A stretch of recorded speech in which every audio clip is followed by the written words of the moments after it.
time for Lefties Losing It. And let's start with the leader of the free world, President Joe Biden, who is again mixing up countries, regions, days. Here he keeps calling Gaza Ukraine. In the coming days, we're going to join with our friends in Jordan and others in providing airdrops of additional food and supplies into Ukraine, and seek to continue to open up other avenues into Ukraine, including the possibility of a marine corridor. He's just not all there. Now let's go to two unhinged lefty women losing it at Glasgow Museum and doing this to a bust of Queen Victoria.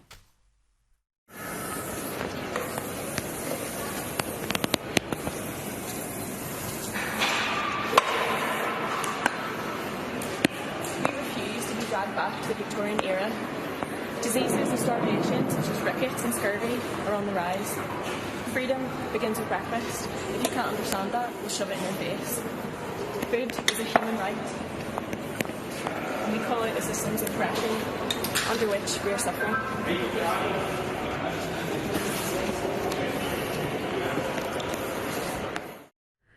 Just brave and stunning work there from the climate catastrophists who do nothing but spew crazy lies and try to destroy beautiful things.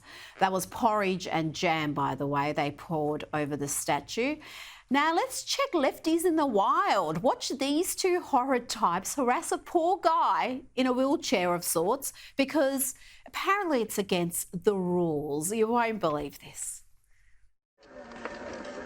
Nice job. Dude, you're not supposed to have e-bikes on this thing. This is a handicap piece of equipment. And what? Show me the rules saying that you're allowed to do this. You're serious? Who are you? Come on, buddy. You're breaking the rules at the park. It's a handicap piece of equipment. I can't walk. You should have led with that. He did lead with that. I said it. Is this your husband? Class act, brother. You're a class act. You guys are a class act. You know the rules. Class act. I mean, you're to be there, bro. God, dude.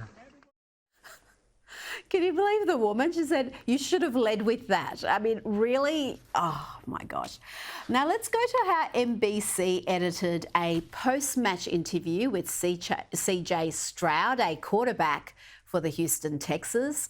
See if you can work out the bit NBC edited out when this aired. Here's the unedited version. Your first NFL season and a record-setting performance for you. What does this moment mean? First and foremost, I just want to give all glory and praise to my Lord and Savior, Jesus Christ.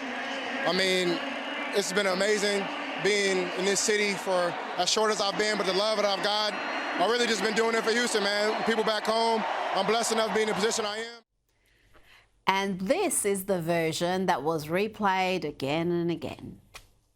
CJ, your first playoff game in your first NFL season and a record-setting performance for you. What does this moment mean?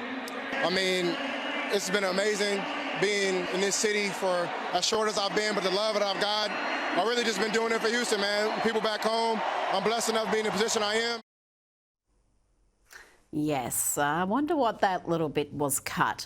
Now, only lefties losing it don't appreciate that men and women are different. That's why there are different categories in sport. But some men who identify as women and have the nerve to compete in women's sport, where they have a massive unfair advantage, then have the added nerve of mocking women who are not as strong as they are. Check out this weightlifter who is dominating in the women's competition.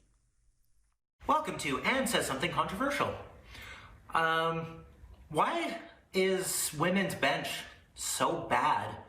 I mean, not compared to me. We all know that I'm a tranny freak, so that doesn't count. And no, we're not talking about Mackenzie Lee. She's got little T-Rex arms and she's like 400 pounds of chest muscle, apparently. I mean, standard bench in powerlifting competition for women, I literally don't understand why it's so bad. My son, he weighs 45 pounds. His max bench is like 33. I'm legit seeing some women in competition who are doing something like 50 pounds, and I just don't understand it. The things I could say. I'm almost thinking he's having a laugh there. That's not serious, but I'll just limit it to this. Mediocre male athletes who have no chance in the men's competition should not be taking opportunities from female athletes. Now let's go to the UFC and watch how Dana White, the boss there, handles this lefty losing it journo. I just want to go back. You were talking about, like, you obviously give a long leash to your fighters about, you know, what they can say when they are up there with a UFC microphone, and you are getting into territory of homophobia, transphobia. Like, is there... I don't give anybody a leash. Well, I'm saying you... A leash? I'm like... Free speech. Control what people say. Going to tell people what to believe. Going to tell people... I don't tell any other human being what to say, what to think, and there's no leashes on any of them. What is your question? I was asking that question. I'll move on, though. Yeah, probably a good idea. That's ridiculous. He shut that down beautifully. Let's finish the segment with a Rick Riley endorsement via our Washington correspondent Annalise Nielsen. I am Rick Riley from the flatlands of Colorado in Yuma, and I love Sky News. You guys rock. It's sad that we have to go to Australia to get real news in America, but I love Lefties Losing It. I love that. So you guys are amazing. Keep up the good work, Sky News. Oh, and we love him.